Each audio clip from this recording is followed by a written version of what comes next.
Hello to everybody who knows a good loading dock. It's Beautiful Anonymous. 1 hour. One phone call. No names. No holds barred. I'd rather go one-on-one. I think it'll be more fun. And I'll get to know you and you'll get to know me. Hi everybody, it's Chris Gethard. And if you're somebody who doesn't like the intros of the show, I get it. You can skip ahead about 7 minutes and it'll put you right before the phone call.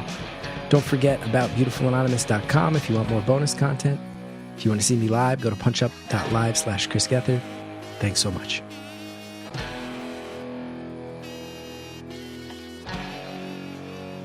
Hi everybody, it's Chris Gethard. Welcome to Beautiful Anonymous. So excited to be here talking to you. We've got an episode for you that's quite fun, I would say. I would say probably the farther you are from the topic, the stranger it's gonna feel. But as someone who is of the world, it makes total sense, and I think other people out there who do martial arts will agree with that. I will speak to that in a second. I want to say thanks to everybody in the Facebook group who keeps correcting my pronunciation of Cudahy, Wisconsin. I think I've said Cudahy, Cudahy, Cudahy, and we're finally landing on what I believe is the proper pronunciation, Cudahy. But I will just point out, most people would just say Milwaukee. So I'm trying to go above and beyond and be respectful here. Okay? Of course, people are talking about that because I keep plugging that I have a show in, I won't say Milwaukee. I've got a lot of shows coming up, everybody. This Thursday, June 13th in Brooklyn is a show that's near and dear to my heart. It's a benefit show for Laughing Together. That's the nonprofit that I've helped build, where we put mental health services in schools, specifically comedy workshops in schools that have a mental health focus. It's been so gratifying, so fun. The tickets for this show are not selling. I can't figure out why. It's 7 p.m. on Thursday night in Littlefield, Brooklyn. Come on out. If you want a discount ticket, I'm not sure if there'll be any left, but I think the first people to use the promo code Mental Health Is a Thing will get $5 off their ticket. So feel free to try, and if any of those are left for you to grab, go ahead and grab them. And come on out, because the bill is so good. Every comedian on it is fantastic, and that show is going to be great. And I'm bummed we have sold so few tickets, and I don't feel like I need to lie about that. I don't need to pretend. For some reason, the tickets for this one just aren't selling, and it's a fundraiser for a nonprofit that I help run, so man, is that a bummer. Anyway, I've also got June 29th in Lancaster, Pennsylvania, June 30th in Woodstock, New York, August 13th, Kansas City, Missouri, August 14th, St. Louis, August 15th, Cudahy,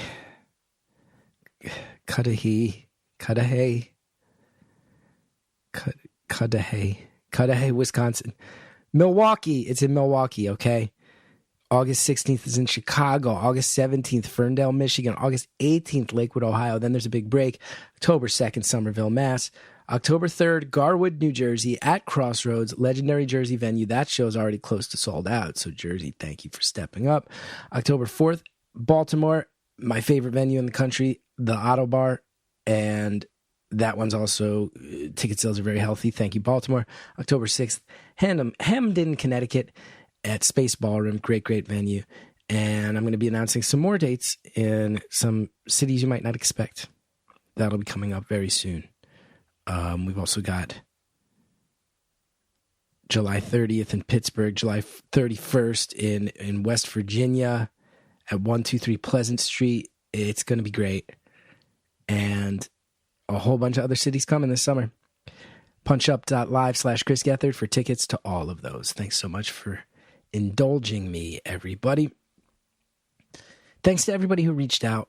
I mentioned over the past few weeks that I was not having the easiest time in life, and people very kindly,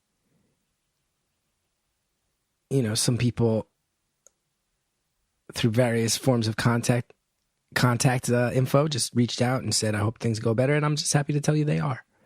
If I'm going to bring it up on the show when times are tough, I'll also bring it up and let you know everybody's okay. And the toughest of times seem to have passed. And thanks so much to everybody who not only reached out, but did it in a way where, first of all, I could feel so many people just giving me space.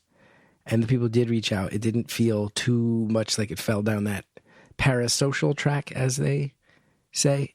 It was kind, it was respectful, it was appreciated. Thank you so, so much. Now, this week's episode,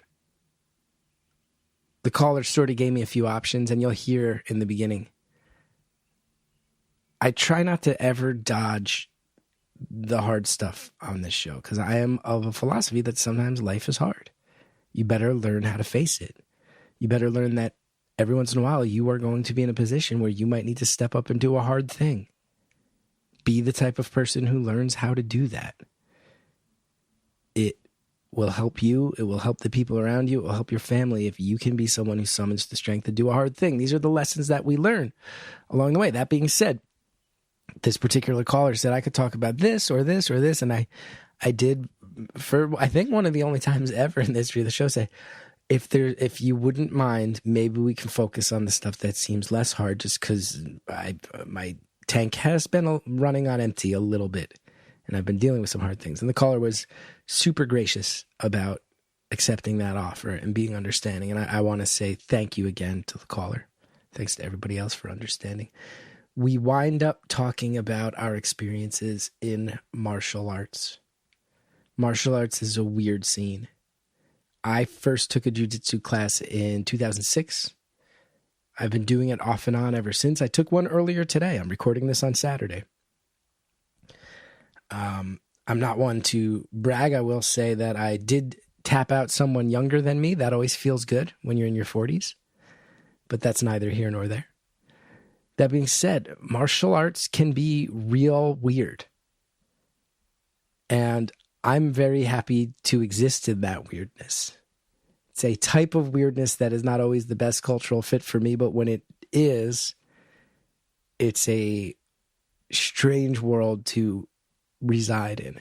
The caller, I think, was very much on the same page of that, and we allowed ourselves to just get a little funky and talk about martial arts in a way that is, as I said, if you haven't done martial arts ever in your life, I think you might hear some things that come in this call and you'll go, what are they talking about? If you have, there's some things in this call that you might listen to and go, yeah, that tracks. And that's sort of where things are at.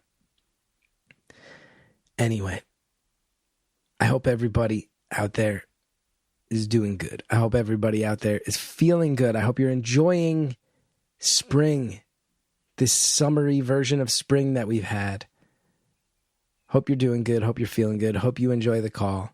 Hope you chase the martial arts dreams as they apply to you in your life. And again, if you want to come out and see me live, punchup.live/Chris Gethard.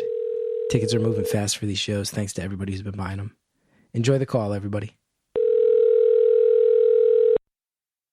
Thank you for calling Beautiful Anonymous. A beeping noise will indicate when you are on the show with the host. Hello? Yeah, hi. How's it going? How you doing? I'm pretty good. A little sweaty, but that's okay. Okay. What are you sweaty from? Just being hot in New Jersey, or did you work out or something? No, it's just being hot in New Jersey. Real good question, though. Okay. Yeah, I figured. I'm not going to tell you exactly where I'm from, but I am similar area also. So. That's okay. And how are you doing? You're driving? Are you doing well? Yeah, I'm doing all right. I told so I'll just kind of give you. I'm gonna throw out some ideas I had of what to talk about. I've been trying to get on since you started in 2016. So I've definitely been trying a while. I've had a lot of time to think about what I talk about. So I'm gonna throw out a couple ideas and then I'll let you pick. How does that sound? It sounds great. And I also got to say, your vibe is impeccable. Just out of the gate, your vibe is impeccable. Awesome. Well, I think I've lived I lived a lot of my life knowing that I can't really control the shit that happens around me. Sorry, Sally, but I can control my vibe. So I've been told my energy has been pretty good. So I try to keep that shit up and hope for the best. You know, that's pretty much all we can do. Love it. Love this so much. Oh, cool. That makes me happy. So yeah, all right. So a couple things I rattled off to Andrea was I spoke to you for the New Year's episode. I talked about my New Year's resolution and how my wife and I had 2 miscarriages. I'm not sure if you remember that part of the call. I know you probably talked to 50,000 people that day, but does that ring a bell at all? It does. Yeah. I got to say, between your vibe and the content, that is vaguely familiar. Yeah. Awesome. And then, so another thing I'm told a lot about my vibe is I don't shut the fuck up. So just tell me if I'm talking too much and I will, sometimes I got to remind myself to take a break. So that's totally on the table for you to just be like, yo, dude, you're talking too much. But yeah, the miscarriage. So my wife and I have a 3-year-old. She'll be 4 in September. So we're super blessed. You did a cameo for us when she was first born. My sister-in-law bought it, and it was really well done. So thank you for that. I know I thanked you at the New Year's episode, but so we had 2 miscarriages, one in August of 22 and one in December of 23. So I have a lot to do with grief. I also lost both my parents. So I mentioned that grief would be a big thing that I could discuss if I ever got on. So that's more of like the sad and somber side. And then there's the flip side of like, I taught martial arts for maybe 15, 20 years with the same company, the same schools. It was my career for a long time, but I switched, made a total 180 to insurance. And I did that because I had a 3-year-old daughter, and martial arts hours are not easy to have a family in a lot of times because it's afternoon and weekends and things like that. So I made a total career switch. I knew this same job my whole life until I didn't. And then I made a switch after 15 to 20 years to something totally different. So those are the 2 kind of coins of my life currently. So whichever one you'd like to tackle first or hit up first, I'll let you ask any questions you want. And I'm a pretty open book. So, well, I'm going to be totally honest. I feel like a jerk. I will say I might not be in the headspace personally to get sad out of the gate. Sometimes I'm okay with it. Today, okay, I'm wondering where I'm at. So can we talk about martial arts first and see where that goes? And I hope that doesn't make me a big jerk. No, not a jerk at all. As long as you don't make fun of my nervous laugh, I'm good. I'm just kidding. Never. What martial art were you teaching for 15 years? Yeah. So it started out as Kempo, American Kempo. Kempo's a type of karate, right? I say, yeah, exactly. So I say it started out as that because of, like, over the years it switched to, we did a lot of different things. I've never done a full, like, months and months of jiu-jitsu training, but I've done a lot of jiu-jitsu classes. Like, we would have instructors come in and teach there and things like that. So I've dabbled in a lot of different martial arts, but Kempo is always like my main thing. Okay. And what were the 15 years that you were teaching this? Companion question: how long did you train in Kempo before becoming an instructor? Yeah. So I trained about 2 years before I became an instructor. I started when I was 13. And I started because my mom one day was just walking past the karate school and she signed me up. And I remember being super pissed because I'm like, I just want to play the video games all day long. I don't want to do karate. But she's like, just try it. Okay. So I tried it and I freaking loved it. And I got obsessed with it. I was doing it every day for like 2 years. And then when I was 15, I got invited to be like a junior instructor or whatever. So I spent a few months, learning about how to teach classes and things like that. And then And then I opened up my own school in October of 2012. So I was about 21, 22. I think I just turned 22. So opened up my own school. I did that for a long time. I loved it. I made a great living, and just eventually decided I wanted to be home for my family every night. So that's kind of what I did. I love that, and I understand that impulse, and that's where I'm at. Yeah, as well right now with comedy. So we'll have a lot to talk about. I do also want to notice this. So we can get pretty nerdy if you want, because so you open up your own school 2012, right? Yeah. Taught a few years at other schools before that. Now I have done a lot of jiu-jitsu in my life, but part of why I'm driven to do that is because I am, it's a little known fact about me. There was a long stretch of my life. I'm not as into it anymore, but in the era before UFC was super popular, I was very obsessed with mixed martial arts fighting. When it was still sort of outlawed in a lot of parts of the United States, the UFC was around, but not a cultural phenomenon. The big league was a league out of Japan called Pride. Are you familiar with this? Yeah. I'm probably familiar in which, like, I know the name and I've seen maybe a little bit, but yeah, so I know of it, but I've never like actually sat down and watched a full Pride show or something. Fair. My question for you is, and I don't know if you'll have opinions on this, and I hope you're not offended by this. Sure. As MMA rose to prominence, and then as UFC in particular took over in America, full disclosure, part of why I'm not as into it as I used to be is because, if I'm being honest, like, I think UFC made it a little bit more meatheady than nerdy for me, at least by my standards. That being said, there was this whole idea with the rise of the UFC that, like, all right, you got to know jiu-jitsu, you got to know Muay Thai.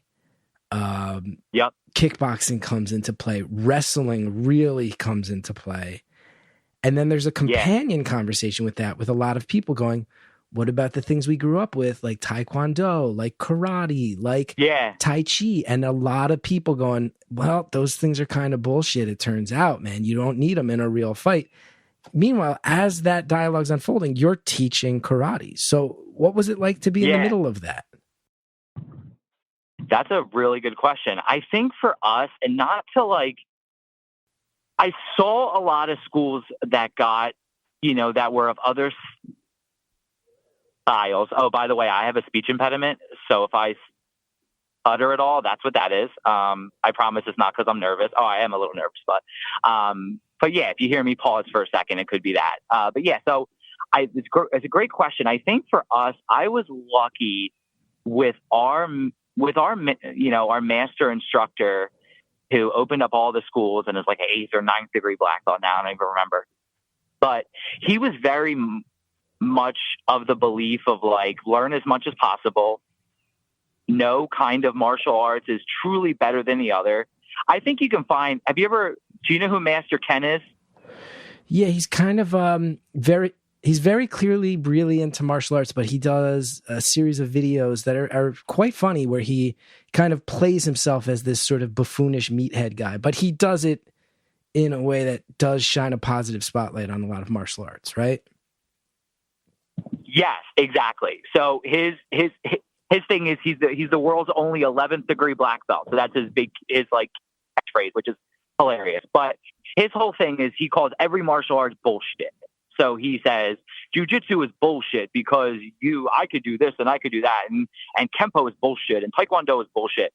I think even though that's hilarious and I find it super funny, there's a kind of truth to it in a certain way, because you can find bullshit in any martial arts. Like I could have 20 years of Kempo experience and go fight someone who's been doing jiu-jitsu for 3 months to get my ass kicked. You know what I mean? It could be vice versa too. So I think for me, I never tried to badmouth another martial art ever. I didn't think it was the right martial arts spirit. So for me, I never really tried to compare myself, but if I saw a jiu-jitsu guy, like if I hung out with you and we were in a school together, I'd be like, yo, man, let's roll. I don't care if you're going to kick my ass. Maybe I'll learn something from you. So for me, it was like we tried to incorporate a lot of different other versions of martial arts. And we also tried to like kind of, we did a technique where if somebody kicked at you and then punched you, you would block the kick. And then you would do, I'm not sure if you're familiar with a tornado kick, but it's a super fancy like spin kick. That is the most, it's one of the most impractical kicks you can do, especially in a self-defense situation. And, we had a technique that we would block the kick and then we would tornado kick, spin kick, and hit the person who's punching us, but we would hit their arm out of the air. And I'm like, this is such bullshit. So for me, I tried to, I had to teach that because that was our school. But I was always like, guys, you would never do this in real life. Please don't do this in real life. This part's bullshit. It's a fun thing to do. So I think for me, I tried to paint the picture of what's fun and like impractical versus what's actually practical. What's going to actually help you defend yourself and what kind of crap is just going to get you laughed at. Does that make sense? I think that answers your question. It does. What a reasonable answer. And one thing that I learned is, it's funny because, and I'd love your advice on this. Although this one, we can just let this one get pretty funky and pretty weird. Sure. But so my son's 5. I love it. My son's 5, and we've talked about like maybe he needs a little martial arts for some confidence. And sure. I don't ever want him out there starting fights, but I also don't want him getting pushed around. And as a guy who's done a bunch of jujitsu, I'm sitting here, I'm going, well, we got to sign him up for jujitsu classes. And then my wife's going, what about Taekwondo? What about karate? And I find myself, full disclosure, going like, Allie, the thing is, jujitsu is one of the real ones. But then one of the things I have to remember, and it is very applicable. But I've also seen. I used to have one of the, honest to God, up until I moved in 2012 and got rid of it because it was taking up so much room. I would bet that at one point I had one of the greatest collections of very obscure fighting DVDs in North America. I found a source in New York where I was getting some very weird underground stuff imported from Japan that played on American DVD players, and it was weird. That sounds weird. But I also realize I'm like, there's a lot of goals to martial arts. And with a 5-year-old, maybe he doesn't need to know how to choke somebody unconscious. And maybe the discipline and the confidence of some of the more traditional martial arts is what he needs. And I'm being one of these shit talking crackpots right now. But then there's also a part of me going, I do know that in jiu-jitsu, I've gained a lot of confidence from it. And I do know there's a lot of stuff I've been taught where I think and you probably have seen this too with karate, there's a lot of stuff that is actually not that expert level where you go, man, if most people knew how easy it was to do this to a human body and the amount of pain that a pretty regular person can put another human in, they'd be disturbed to know that you can just be learning this in some strip mall in New Jersey. What's your thought on what I should be teaching my son? Wow, that's a lot of responsibility in that question. It's all on you. It's all on you. Oh, no. All right. So I think here's the thing. So when I switched careers, I quit teaching and I stopped taking class. And I think for me, I just needed to get the F out for a little bit. I needed to get my head clear. I was like, listen, I'll come back at one point. Martial arts is always going to be a part of me. So I think for me, there is a part of me that wishes that my kid was growing up in a karate school, because, that was on the table for me. She was going to be at the school every other night. And I truly believe this. And there's no reason for me to be even saying this if I didn't believe it. I think any kind of martial art that you put your kid into or anyone puts their kid into is going, like, as long as their character, if they're your son's age, I think character driven is more important than physical ability. Like, for instance, at our school, we were very big on the balance, on the focus, on the discipline, on the confidence. Like, I know most martial arts are, but for us, it was like, we talked about it in every class, at every part of class. You know, we related everything to it. So that's what I mean by character driven. And then there's like the actual physical aspect of it. And I don't think you need the actual physical aspect until you're a little bit older. So if I were you, which I'm not, obviously, but if I were, and I was making a decision for my kid who's 5, I would put him with, I would find a school, I would tour a couple different ones, and I would find one that's character driven, that specifically talk about those kind of things. Because that 5-year-old, I don't give a crap if he can choke somebody out, you know? And in reality, in reality, could he really do that to an adult, even if he learned it in an actual school? Probably not. Like, if the adult really wanted to get out of it, good point. My daughter, your kid, they're in trouble no matter what school they go to. So I would focus on character driven first. And then as they get older, if they want to keep doing it, be like, hey, buddy, let me show you these weird DVDs I got from New York. Let me show you the real shit, bud. And then blow his mind. Love that. Love that answer. I'm going to ask you some of the cliche questions that you're probably tired of being asked about the martial arts era of your life. Is that okay? Of course. Yeah, absolutely, man. I wouldn't have brought it up if it wasn't. Number one, it's very annoying. I'm sure everyone in your life asks you and you sit here and go, that's not what I get out of it. But everybody wants to know, you ever had to use it in real life?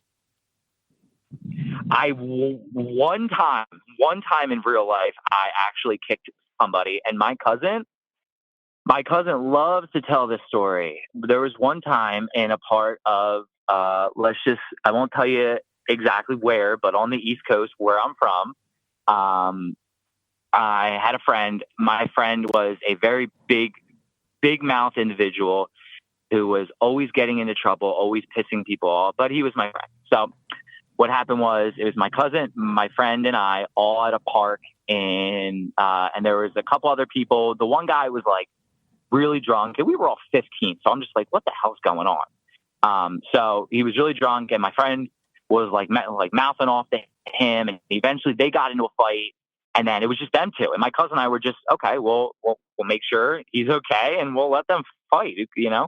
But then the guy's friends jumped in, and I'm like, oh shit, I don't want to fight, but I couldn't watch my friend, you know, get beat up in front of my face, you know? So my cousin and I looked at each other, and again, I hate telling this because usually my cousin just takes over at this point. It's like, yo, we kicked someone across the street.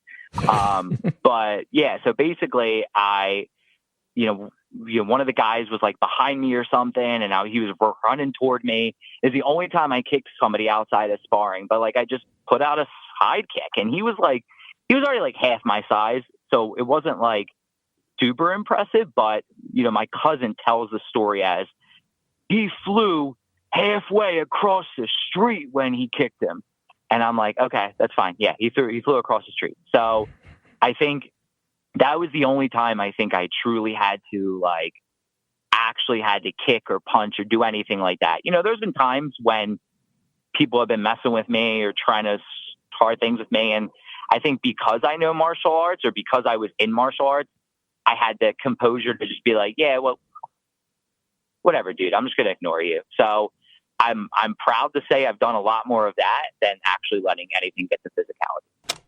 Let's pause there. Happy to hear that even the martial arts instructors in our community tend to be people who can talk their way out of a fight instead of actually fighting. That speaks well to this community. Anyway, let's go get some ads done. We'll be right back. I travel a lot, which means I pack a lot of bags, and it is stressful. There's clothes I have that are comfortable, but they don't necessarily fit anymore. Or maybe they have holes in them. Or maybe I know that they get wrinkled too easily. And then guess what you do? What you do is you go to Quince. Because when I discovered Quince, I realized you make your life easy. You just go with Quince when you're looking for travel essentials. That's what now guides my packing. What do I have that's clean from Quince? Because they're great. They have all sorts of incredible things like premium European linen dresses, blouses, and shorts from $30. You heard that right. It's affordable. There's washable silk tops, premium luggage options, so much more. And the best part is all Quince items are priced 50 to 80% less than similar brands. It's incredible. And I'm telling you, the products are good. I have dabbled, and I would not lie to you. It's good stuff. By partnering directly with top factories, Quince cuts out the cost of the middleman. They pass on the savings to you and me, the consumers out here. And I'm always so psyched to talk about this part. Quince only works with factories that use safe, ethical, responsible manufacturing practices and premium fabrics and finishes. I really can't stress enough that they are looking out for the workers. They are looking out for the consumers. There's no reason not to do it in this day and age. And the fact that they can do that and then still offer you really high quality stuff at a discount price, it proves what's possible out here if we stop making excuses and try to do things the right way. Kudos to Quince. Pack your bags with high quality essentials from Quince. Go to quince.com/beautiful. You'll get free shipping on your order and 365-day returns. That's QUINCE.com/beautiful. You'll get free shipping and 365-day returns. Quince.com/beautiful. This is a public service announcement brought to you by the podcast A Date with Dateline. How to get away with not getting murdered and winding up on Dateline. Kimberly, what's first? First and foremost, Katie, don't let your smile light up a room. If someone in your life seems too good to be true, they probably are. And finally, when it comes to life insurance, deny, deny, deny. You don't have any. You're worth nothing. Please subscribe to A Date with Dateline podcast for more tips on how to not wind up on Dateline. I'm Josh Mankiewicz, and I approve this message. Thanks to all of our advertisers. Now let's get back to the phone call.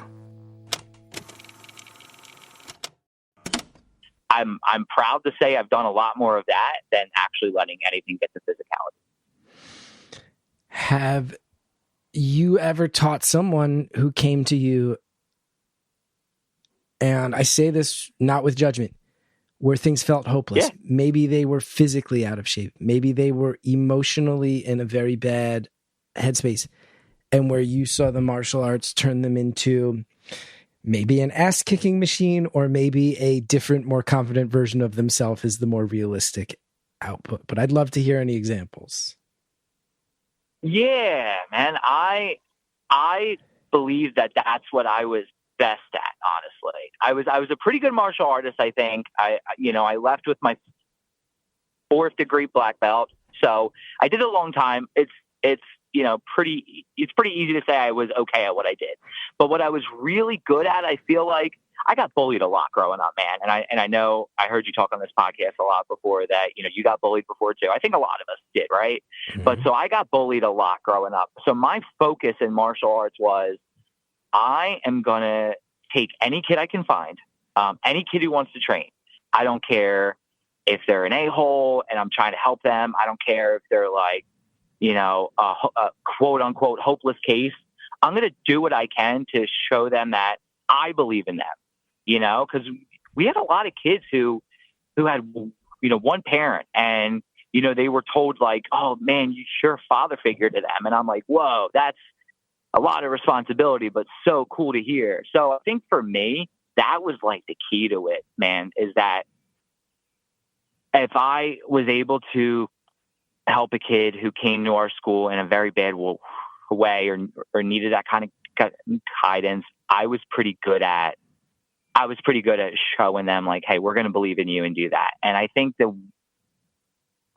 one moment that stands out to it was, we were having a belt promotion at one of my old schools. Like before I opened up my own school, we were having a belt promotion, and we used to always have a parent speak about their child's journey. And it was always really, really cool.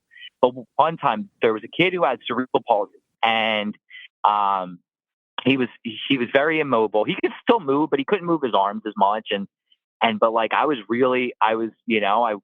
with him a lot, and I talked to his dad all the time. And during this speech, my dad had come up to see the promotion. I don't even remember why. I don't think I was promoting. I think I was just performing on the demo team and instructing. And my dad was there. And this kid's dad was like saying, if it wasn't for you, meaning me, I keep wanting to say my name, but that's the only freaking rule of the podcast, right?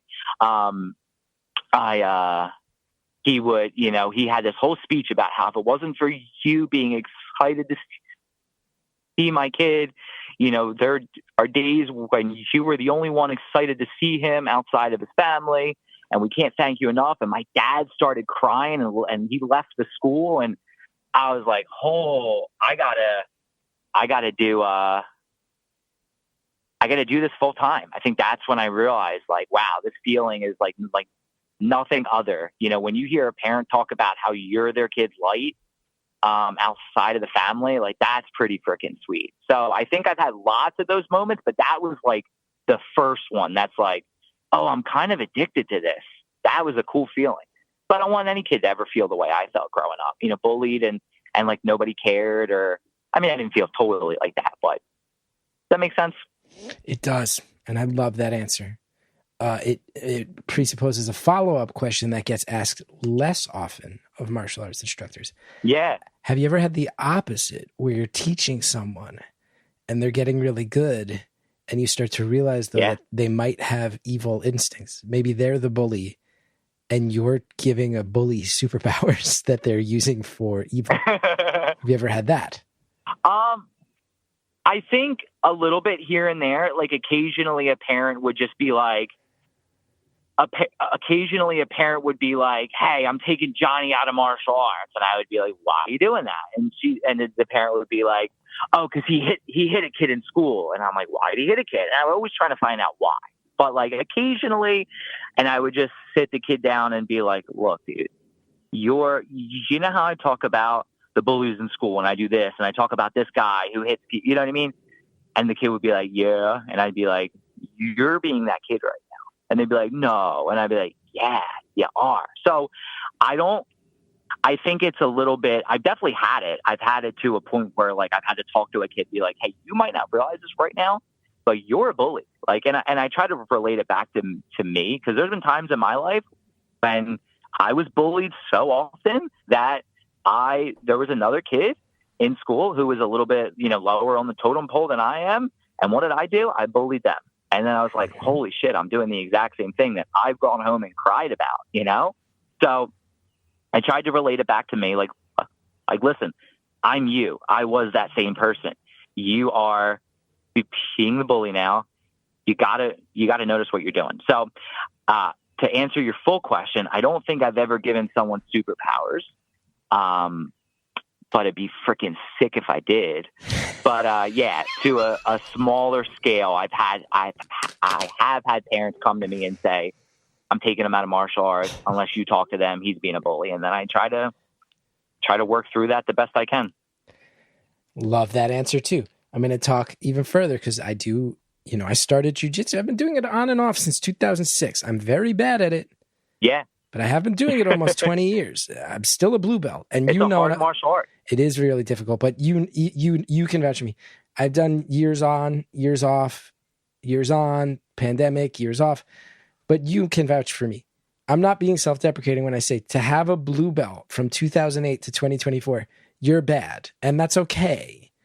But that's a long time to have a blue belt, 16, 17 years. But another thing I know about that martial arts instructors have to deal with, especially once the UFC got big, there's this phrase called dojo storming. Sometimes it's like dojo to dojo, but more often what you'll have is like somebody who's maybe a little kooky, has seen a few too many UFCs, and wants to wander into a martial arts studio and say, like, hey, I might want to sign up for classes here, but before I do, you got to prove this is effective because we're going to fight. This is a thing that happens historically way more often than, I mean, way less than it did 20, 30 years ago, way more often than people listening would assume. Have you ever had to deal with someone who wanders in off the street and wants to fight you because they've seen a fight on the internet? I haven't, and thank God, because I don't know how I would have reacted to that. I guess it depends. If the kids were there, I would have been like, no, absolutely not. Get out, or I'm calling the cops. But I think if it was just me by myself, I like to think I would try. I don't think I'd ever get into an actual fight over this, but I think I'd be pretty angry about it. I have seen the videos you're talking about, and it is insane. And the majority of the time, the people coming off the street, obviously, get their ass kicked, you know? But no, it's never happened to me. I think the old school I was at before I opened up my own school, was in an area of a state on the East Coast, which is as specific as I'll get for now again. And there was always teenage kids and always hanging out and causing trouble. And the closest thing I've ever seen to somebody coming into school and trying to cause trouble is a kid like threw a snowball into the school on the mat. And I wasn't the teacher at the time, but like the teacher at the time was just like, yeah, let's clean it up and let's go. He was really composed about it. But I think that's the closest I've really been to seeing a person try to come into a school and piss off the instructor, if that makes sense. Yeah. Yeah. That's a tense thing. That's a tense moment. Yeah. I like it. Do you miss it? Do you miss it? You mentioned that you had to go, because again, I know like martial arts studios, you're paying a lot of overhead and rent. Yep. You have adult students, but then a lot of times the business model means you have to really, really fight hard to have a kids program. Yeah. Everyone has to sign really intense waivers. I imagine there's a lot of insurance that goes into it. And then on top of it, most schools are kind of run independently by the instructor, which also means the instructor is the last person to get paid. Like you're paying your staff, or you're just being the staff yourself. You're paying your lawyers who come up with your contracts and your waivers, and you're paying the people who help you clean, and you're paying all the bills to keep the lights on and the water running. And after all those things, if you have enough students, you might make some money too. It's a hard business. I have to imagine you don't miss the stress and the grind of that, especially as a father. Do you miss the daily practice and being able to get in there with the martial art on a regular basis? Absolutely. I think, so I'll answer that in a couple different ways. I miss our schools. So I was a part of a school, family of schools. There's about 20 or 25 of them in PA and New Jersey and Florida. And there's like one in Florida. There's one in somewhere else, Massachusetts. So we were a pretty big family of schools. So for me, I miss that community. Like I was pretty well respected there, I feel like. And during like trainings or meetings, and like I would be the one that a lot of people would go to with questions. Not all the time, but like it felt good. So there's an aspect of that I miss. I think I definitely miss the training every day. I only recently, a couple months ago, started getting back in this shape. And actually right now I'm in probably one of the best shape I've been in maybe 10 years. So that's pretty rad. But there was a period of time when I didn't really have to do workouts outside of work because I was on my feet all day. I was teaching class. I was showing kicks. I was doing this. So I think for a long time I took it for granted. After I switched careers, I'm like, oh my God, people actually have to go to the gym before or after work? This sucks. So, because it was always just built into what I did on a daily basis. So I think that part of it I miss too. And yeah, I miss training. And it's like you said, though, the one thing I don't miss is I think, and I toyed with I've gone back and forth on the idea of if I made the right choice or not switching, because it was freaking scary, man. I did it for a long time. So, and then a couple weeks after I switched, a couple weeks after I left my martial arts job, I saw my kid take her first, she walked for the first time. So, and I remember looking at the clock, and Chris, I said, oh my God, I would have been teaching right now. I would have missed this. So anytime I feel like I can always miss it. I go back and I teach, and we'll talk about this a little bit later if you want, but I teach improv leadership workshops at a lot of the schools now as a way to kind of like be connected with them. So there's a lot of people there I miss, but man, anytime I get depressed, anytime I get sad, or anytime I get regretful of making the switch, I watch the video of my kid walking for the first time and I look at the clock and I'm like, no, I would have missed that, dude. I wouldn't have been here. I would have been teaching somebody else's kid, which is great, but it's not the kind of dad I wanted to be, I think. I hear that. My relationship, I love the act of going on the road and being in a show. I love standing on a stage in a town that maybe I've never been to, or I've only been there once every 5 years. People show up. I do some jokes. We connect. Maybe we're doing a live call. We connect in the room. That hour is still brilliant and addictive and massively cool. Yeah. It makes me feel connected to people. But everything else, from when I step out the door and head to the airport, to sitting in an airplane terminal, to renting a car, to checking into a hotel, to driving to the next city, the other 23 hours a day that aren't performing, all I think now is, man, I could be home chilling out with Cal. And it's hard not to let that flavor the whole thing. Yeah, for sure. Now. Yeah, no, I totally get it. We both just got a chance to be very sentimental, cheesy dads there, and I love it. I want to have a conversation that to you, you and I, you know, and I am a blue belt, you are a black belt, so all due respect in the world, I do not mean to get out of line. And I'll say that. No, don't. But you and I both know, in the world of martial arts, I actually just did the respectful thing, which is that when you're talking to someone of a higher belt rank, you defer to them, and I'm letting you know I'm joking, and you can feel that I know that when different disciplines, you're still a black belt, I'm a blue belt. That being said, I'm going to have a conversation that to everyone listening is going to sound insane. Yeah. I think you're going to be able to vouch for me that while, yes, this is the type of insane conversation that often gets bandied about, it's not that insane by the standards of two people who have done martial arts sitting here and shooting the shit. Yeah. Okay? Absolutely. Let's say there's a world where you and I go, we come off of this call and we somehow remain friends. And it turns out we live not that far from each other. And it's like, hey, you know what? We should meet up at a gym and train together. You train karate, though, and I train jiu-jitsu. So we would have to have a conversation of, because to me, one of the most fun parts of jiu-jitsu is that there's actual live sparring in most classes. Like you actually, and I'm sure there's some level of karate training where at some point you are testing out moves in an environment where it's going live, as you might say. You're not going to fight kids, and it's not every class. But I imagine at some point, with the other people who are headed towards black belt, you close the doors and you go, now is sometimes that's part of your competition team in different gyms. These are people who go out and enter competitions. So we all got to team up and start fighting each other here. Point being, you do Kempo, I do jiu-jitsu. What would the rule set be if we were going to train together?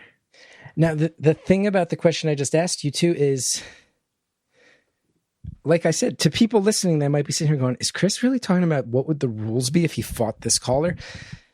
But I think you could vouch for me, in the world of martial arts, it would not be unusual to go like, all right, we want to spar a little bit, but we do different things. So what are the parameters of that? Yeah, no, I don't think that's a bad question at all. And I think definitely there's going to be people in the Facebook group is like, why the hell do they talk about that or whatever? But anyway, honestly, and I hate to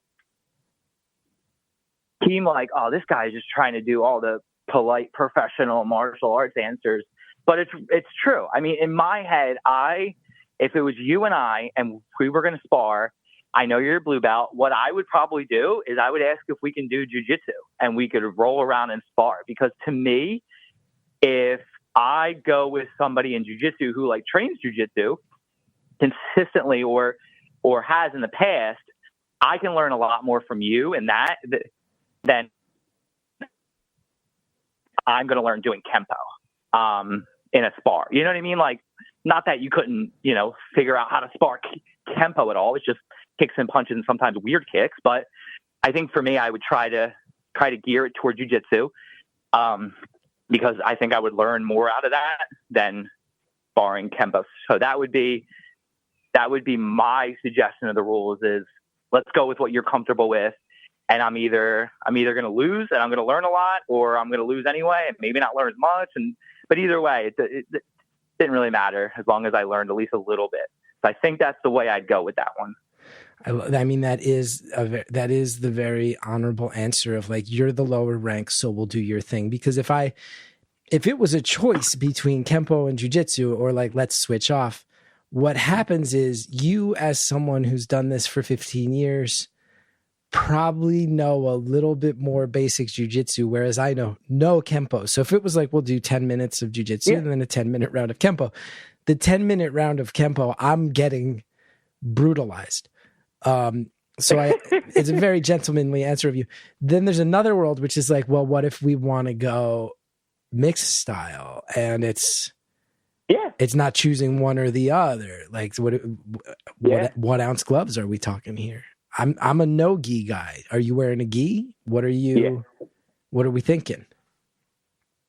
Wow. Now you're getting a little bit, so I've never done jujitsu like sparring with gi or no gi. Like I feel like, so we used to do, so my business partner for a long time was like, he got super into jujitsu, which is cool. So what he would do is he would be like, hey, each week I'm going to teach you one or two moves that I did this week in jiu-jitsu, and we'll work on it together as a team. So you're learning and I'm learning and we're both growing. I said, all right, sweet. So me and him would spar a lot.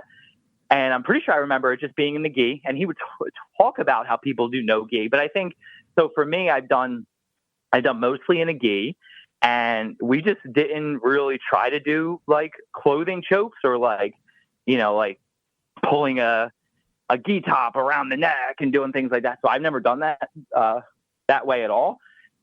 So if it were my choice, I would say gi. And yeah, we would do just with a gi and go from there. I think that was your question, right? Gi or no gi? What right? would the rules be for us? Cool. What type of gloves, or do you go bare knuckle? So we had these like specific sparring gear gloves that were like really, really light. So that's all I've really done. I did a little bit of Muay Thai. So like Muay Thai, they get out the gloves that are uncomfortable for pretty much everyone, I think, unless you're the big show. But so their gloves are kind of ridiculous. So I think for me personally, if I were to choose, I would choose really light, and we would do gi, and it could be mixed, hand up, ground, whatever. And again, we just have fun. Love that answer. Now, in a world where I don't think there will be another Beautiful Anonymous convention, at the very least, anytime soon, if there was ever another Beautiful Anonymous convention, would you agree to come spar me in public as part of it? And how disturbed do you think the Beautiful Anonymous fan community would be should that ever happen? 100% I would do it. Absolutely. Keep me posted. Yeah. I will help sponsor the next Beautiful Anonymous. Unfortunately, I can't do a lot, maybe like $10 I can give you, but no, I'm just kidding. So I would 100% do it. I would 100% do that. I think it'd be awesome. And how disturbed do I think they would be? So I couldn't make it to the last one, which was really sad, but I saw a lot of cool things you guys did while you were there. And it seemed like, in my eyes, from what I've heard about it from the show, is there was a lot of variety of what's going on. And there were like a whole bunch of different people and past callers, and some of it was wholesome and some of it was just like, hey, this is what the caller did and it was really funny, or whatever the case. So I think they would roll with it. You've got a really good, really good fan base. I think they would just, no pun intended, they would roll with it, Now, let's say there's no convention, but you and I decide we just want it's not a Beautiful Anonymous convention. It's just, hey, if you're on the East Coast, because it sounds like you're on the East Coast, and based on your accent, yes, I would be shocked if I couldn't guess. There's maybe 3 areas you're from. There's maybe 3. And I'm happy to guess or leave it alone if you want. But let's say Beautiful Anonymous Plus has a new tier, which is a one-off purchase of $75. And then you get the date, time, and location for me and you to have a kumite where we fight, and maybe some of that money goes to charity. We meet somewhere central to us, which I'm going to guess is somewhere around central New Jersey. And could be. We fight on some sort of loading dock. Are you into this idea? And here we go. Here's the part where I say something real weird, and who knows how it's going to end. We'll find out together in a few moments.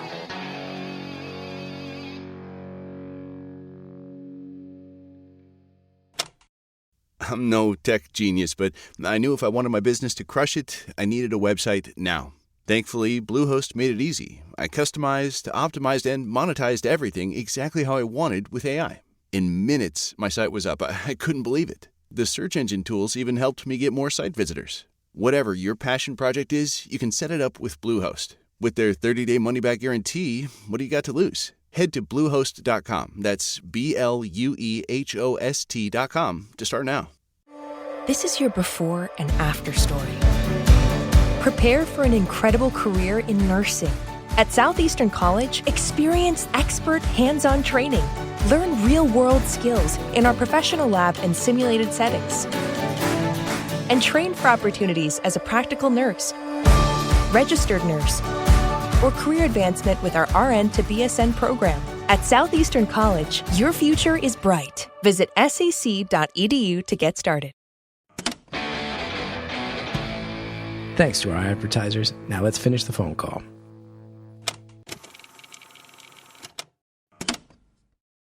We fight on some sort of loading dock. Are you into this idea? Yes, 100%. Me too. Me too. If we're not talking about, like me putting myself or my family in an unsafe situation, there are not many situations that you could come up with in this hypothetical fight where I'd probably say no. I think it'd be sweet no matter what we did. So I think, I would definitely do that for sure. Yes. And to anyone listening, just to be clear, if this were to happen, like I keep using the words like kumite and saying we'd meet on a loading dock somewhere. In reality, hearing that there is someone who is a 4th degree black belt in a martial art who has run a school actually lets me know that I'd probably be in very safe hands, and that while we might mess around and do a little bit of sparring of various disciplines, it would probably, in my experience, visiting a lot of martial arts schools as I travel, generally it's all smiles. It's hard work and you might get a bruise or two, but it's all smiles and laughs at the end of the day. So for anybody who's like, this is getting weird, they're saying they're going to fight each other. That being said, it would go a certain way where there'd be a lot of, I wouldn't say there's going to be a big list of rules, but there's some unspoken agreements on how you can do that without anybody getting maimed or killed. Absolutely. Yeah, for sure. I think I've never been interested in like, I've seen people spar and they're like, yeah, we're going to go till we get knocked out. And I'd be like, all right, guys, I'm going to bow out. I have no interest in that. Like for me, I've always just had interest in having fun and meeting the people. Like we used to go to, it's called ProMac, which is Professional Martial Arts Conference. And it was always hosted by a guy named Dave Kovar. Have you ever heard that name before? No, I don't know that name. Okay. So Dave Kovar is like, he's known as like the teacher of teachers. And I think the best martial artist of our generation that I've seen. Because I'm sure there are crazy people out there that I've never seen. But top 3, I would put him up against anyone else I've ever met in the world. But he would host this convention. At the end of the convention, we would all train together. And I was always super nervous of like, I'm not some big tough guy, Chris. I'm not at all. I don't pretend to be. But, when you're training in martial arts, occasionally you can go too hard or too soft. And for me, I was always like, I got to go soft. So I got to go softer. I can't hurt these guys. And then somebody would do a little bit harder to me. And I'd be like, okay, that's how we're doing it. Okay, cool. So I think I've always been the kind of person in sparring that would, gear the fight or the spar toward the other person. Like, what can I do in their situation? Kind of like I mentioned with you, if we did jujitsu, you'd have an advantage, I believe, because you've gotten the second or third belt. I can't remember what blue. Second worst belt. Okay, yeah, and it's the second worst belt. But keep in mind, my friend, you say second worst belt, but jiu-jitsu is historically, for anyone who doesn't know, it's one of the hardest ones to get a black belt. It takes like in my style, it took 3 years. So for me, it took 3 years. For most jiu-jitsu schools, it takes like 10. So,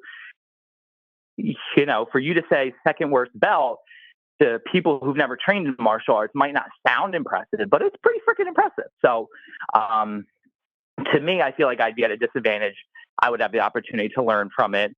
And that's how I would go. And I have no clue what your original question was before I started rambling. It was fucking clue. Something about us meeting in Central Jersey and fighting on a loading dock. It was something along those lines. It was ridiculous and dumb thing to bring up. I can't tell you how much I like talking about you teaching people karate, and then also just being able to have a casual conversation about this where I'm like, these are the things that get discussed in martial arts gyms all over the world. Yeah. Where I'm pretty sure other people are listening going like, they legit are mapping out the rules of combat should they ever fight. It's like, well, yeah, you gotta figure that out before you meet up. Because you don't know when if we run into each other randomly someday, we don't want to have to suss out the rules. Then we want to scrap. We want to find a patch of grass. We want to scrap a little bit. Let's do it. 100%. So what you're saying is we're going to make that plan, and it's going to happen, and we'll meet up on the loading dock in Central Jersey. Yeah, I mean, can I guess? Can I guess where you're from? Can you guess where I'm from? Yeah. As long as you give me an opportunity to tell you why, I kept saying, God damn it, when you said Jersey. If you give me an opportunity, then you can guess. I mean, there's 3 places I think, as an East Coaster, there's 3 places I think you might be from. One is an outlier. Sure. One I'm almost certain of. I'll start with the one. Very slim chance you're from the Baltimore area. Decent chance you might be from Delco. High percentage chance you identify as a Philadelphia person. God damn it. Okay. So I grew up in Philly. Yeah, you did. You keep saying frickin'. You keep saying frickin'. Is that a Philly thing? I mean, it's dominant in Philly. You definitely also say Wooder Ice. You call them hoagies, not subs. There's a bunch of things I know about you, my friend, just based on your accent. Yes. Yeah. So it's funny because my wife's from Delco. I'm from Philly, and we both live in New Jersey now. So you pretty much got, you picked it out immediately where I was from, which is ridiculous because I've argued with my wife for such a long time, Chris, that I don't have any accent. I have no accent. You can't pinpoint where I'm from or what I have no accent. So for me, I'm like, I just, I sound how I sound. And then when I called into the New Year's episode, and you said, I was able to talk in extra like 20 seconds or something like that. And you said the words, I guess Andrea just lets people with a South Jersey or Philly accent be on here as long as they want. And I'm like, how the fuck? I talked for 30 seconds, Chris. And my wife was like, because you have an accent. And I'm like, no, I don't. So yeah, originally from Philly. Moved to South Jersey when we opened up our school. Our school was right outside of Philadelphia. So not right outside, but right outside of Pennsylvania in New Jersey. It's probably 10 minutes from Philadelphia. So that's your pinpoint. And in the same way that North Jersey has like a ring of towns that have become places for people from Manhattan and Brooklyn to move to, you're probably in some town that has the word Haddon in it or very close to something that involves the syllables Haddon. That's where all the Philly people move. But I do have some bad news to break for you. And I'm not trying to start shit between you and your wife. She's going to love this if she hears it. She will. Not only is your wife correct that you have an accent, but I hate to break this to you because you've been swearing up and down you don't have an accent. If someone came to me and said, hey, as an East Coast person, what's a Philly accent? I would just play them audio of you. I'm so sorry to have to be the one to tell you that, but it's okay. If you think you don't have an accent, you've rarely left Burlington County, the Philly suburbs, Bucks County, or Delco. That tells me you have not traveled too much outside of those areas. Because those are the only places where you don't have an accent. Camden County, yes. Andrea also says Camden County. At this point, some of it Atlantic County as well. Yeah, no, 100%. I think ever since the New Year's episode, I've accepted it. And I'm kind of, being from Philly is kind of funny because a lot of ways I hate to say I'm from Philly, but the minute anyone else is like, yo, Philly sucks, I'm like, what the fuck did you just say? So you're very very defensive of where you're from, but you're also like, yeah, that town's trash, you know? So that's kind of how I feel about Philly. But I did just go to WrestleMania both nights in Philly. So I'm a little bit happier about Philadelphia right now. Listen, it though, was so sick, man. my brother has lived in Philly since 1995, one brief year in Boston, but he's lived there. And I can say the idea that you're like, I talk shit about Philly, but the second anyone else does, I'm like, yo, what the fuck did you just say? You also know that that's just being from Philly, right? That's just being from Philly. Yeah. That everyone does it's that. part of it, yeah. I, as someone who lived 100%. in New York, have learned that I'm never allowed to make a joke about Philly. And I respect that. If you've ever been identified as a New Yorker in any way, you do not say a thing about Philly. They will march on you. And I've learned that lesson the hard way. Okay. Yeah. No, 100%. You love 100%. Bryce But Harper. You love Gritty. You say Wooder Ice. You call them hoagies. What else? You've attended the Manayunk bike race. There's a lot of things I can assume about you. You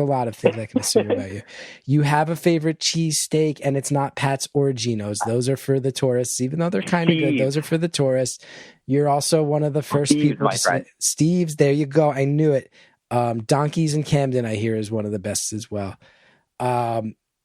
You're somebody who will also say, like, yeah, cheesesteaks are great, but the tourists don't talk enough about roast pork. That's another thing you'd happily talk about.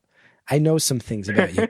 I know that once Wawa started adding all the gas stations, that of course there's still a lot of love for Wawa, but there's a recent trend in Philly I'm starting to pick up on where they're going, is Wawa actually now becoming so sensationalized that it ain't what it used to be? This is now a kind of heartbreaking Wawa conversation. There's a lot of things I know about you just based on your accent.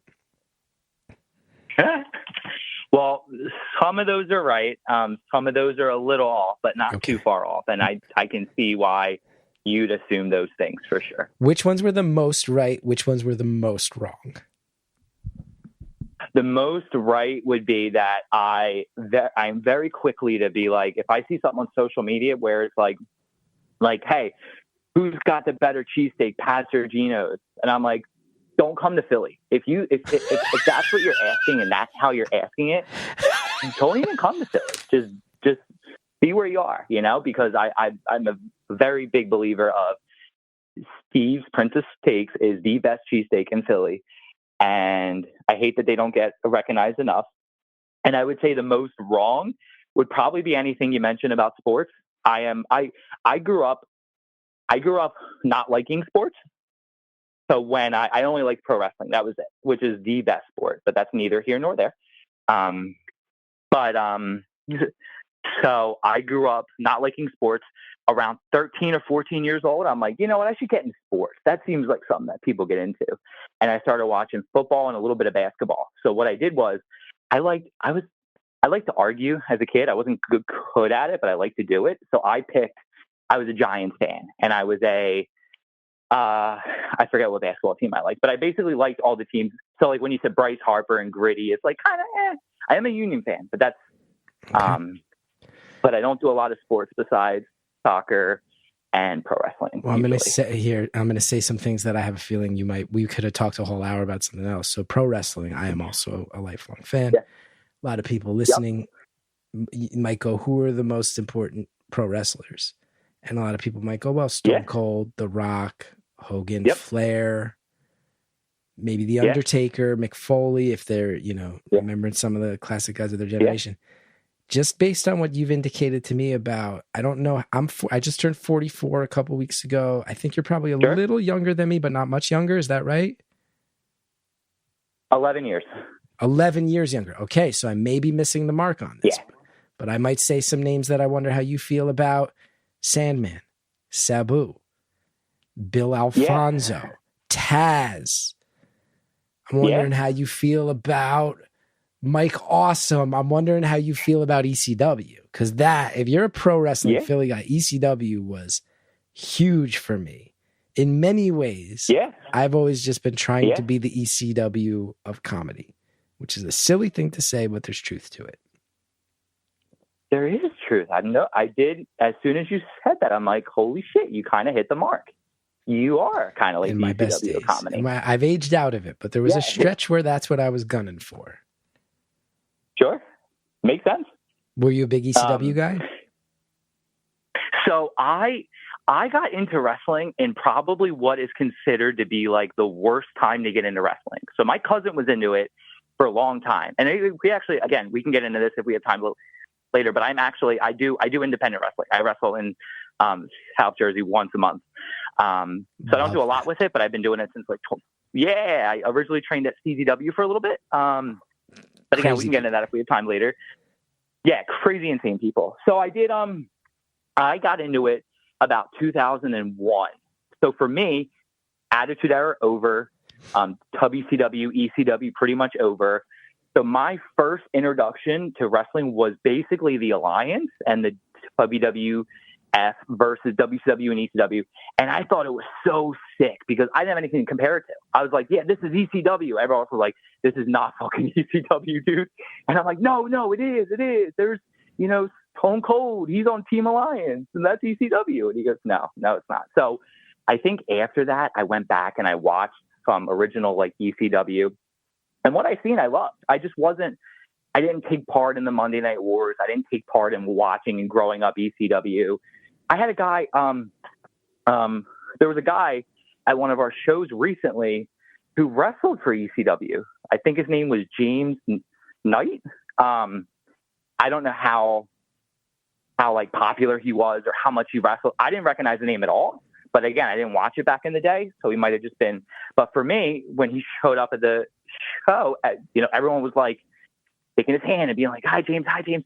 And I said to my manager, my fake professional wrestling manager, and I was like, "Hey, who is that guy?" And they were like, "Oh, that's so and so. He was the ECW original." And I'm like, I had no clue. And obviously I didn't admit that to him because people get pretty annoyed if you go up to them and be like, I don't know who you are, especially in wrestling. Cause I don't know, people just get offended, but yeah. So to answer your question, I went back and watched it. I liked what I watched. I thought ECW One Night Stand in 2005, even though it was a WWE pay-per-view, I thought it was one of my favorite pay-per-views I've ever watched. That was so cool because it was so different. So I think if I was into it back in the 90s, I think I would have loved it. Oh, I would have watched all of it. But incredible time to be a wrestling fan. Oh, sure. Now, yeah, our time is up. And again, I want to say, I have to thank you before we say goodbye to the people on the free feed because you brought up grief, you brought up loss. I let you know that I wasn't necessarily in a headspace to be able to handle that today, and you let me ask some questions that were lighter and a conversation that was more fun. So I just want to, first of all, say thank you for that and being understanding. Of course. And secondly, say that you and I clearly have a lot in common as far as East Coasters with a weird fascination with fighting and wrestling and whatnot. So it was actually, being that I've been in a little bit of a tense headspace the past few weeks, it was a gift you gave me, and I want to make sure I thank you for that. Oh, absolutely. I think I've learned a lot about grief in my life. And one of the things I learned is that you can never predict when it comes, when it happens, and in what form it shows up in. So if anything I said you weren't in a position to talk about, the last thing I ever wanted you to do is be put in a position. And besides, the new call system is I'm going to get back on in 2 weeks anyway. That's what happens now, right? So I'll just talk about that. Well said. I'll say another thing, because I've been dealing with some very real stuff in my life as well, which I've mentioned in passing on the show. And for everybody who's reached out with concern, I'm fine. And thank you so much for reaching out. And everybody around me is fine, I'm happy to say.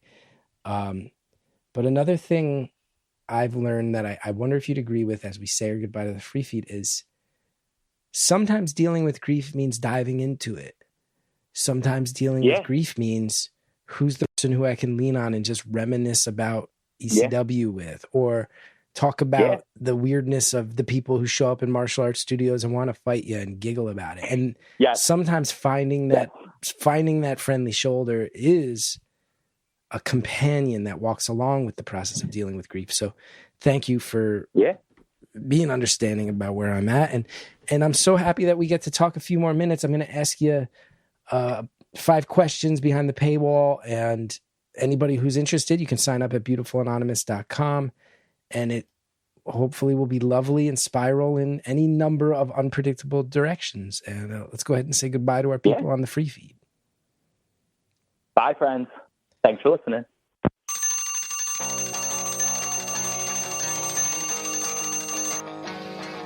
Caller, so sincerely thank you. And thanks for being understanding about where my head was at. It means a lot that I can just put that out there honestly. We can roll with those punches. Thank you again for calling. Thank you to Andrea Quinn for producing the show. Thank you to Shellshag for our theme music. If you want to know more about me, go to punchup.live/Chris Gethard. We got tour dates on sale all over the country right now. So go grab them. The voicemail line is 973-306-4676 if you want to pitch us a story. Maybe we tape at times that aren't good for you. Maybe you don't feel like fighting with thousands of other people to get through. 973-306-4676, especially if you have a voice that you feel is like not represented on the show. We want you here. You can always follow us in the Facebook group at Beautiful Anonymous, the community. We're also on Instagram at Beautiful Anonymous Pod.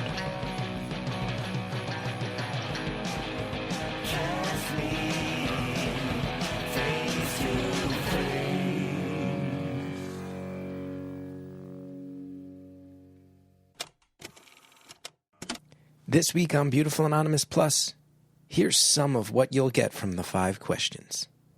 What's your favorite Pokemon? Oh, Gengar. I'm a big Gengar guy. I love Gengar. What's Gengar's deal? My kid is trying to teach me about Pokemon. It's sort of the first pop culture thing that he's teaching me about instead of vice versa. Oh, dude, that's so cool to hear. I'm sure that's amazing. He's a ghost Pokemon, but he's like kind of like he's like, instead of like scary, he's like a trickster kind of ghosty thing. So I actually had my kid a couple of months ago watch one of the original episodes where you meet Gengar and a bunch of the other ghosts. And he's pretty funny. He's probably one of the most, besides Charizard and like Pikachu, which I'm sure you know, besides them two, Gengar is the most popular answer for people's favorite Pokemon, but it'll probably be pretty divisive when people hear it, because everyone's subscribed in a Beautiful Anonymous Plus after this episode, and they're all going to hear these questions, and it's going to be really divisive. So everyone's going to be so pissed about this. Don't forget to sign up for Beautiful Anonymous Plus at beautifulanonymous.com. Welcome to Finally Caught, a true crime podcast from the hit North American and UK television series. I saw the one girl with her throat cut and her abdomen stabbed and slashed. It's a gruesome sight. Bloodstains on the bed, wall. This is just the beginning of the journey. Each episode details a horrific murder and subsequent investigation in order to capture the killer at large. To the newly released first season of Finally Caught, available wherever you get your podcasts. I am Christopher Titus of the Titus Podcast. I am Rachel. And I'm Ken Highland, a.k.a. The Highlander. When the rest of the world is screaming insanity, we scream sanity. We do a satire, comedy, news, and events podcast. First and foremost, funny first. Whatever's happening in the world, if you want to hear it in a way that doesn't rip your soul out, we'll make you laugh with it. At the end of the day, we just scream sanity. That's what we do. Can't we just talk sanity? Because they have to scream sanity. So nobody's going to hear it. So tired of you guys screaming. I talk stupidity. Well, that's true. The Titus Podcast on all major streaming platforms, YouTube, and at ChristopherTitus.com. Titus Podcast. It's time to scream sanity.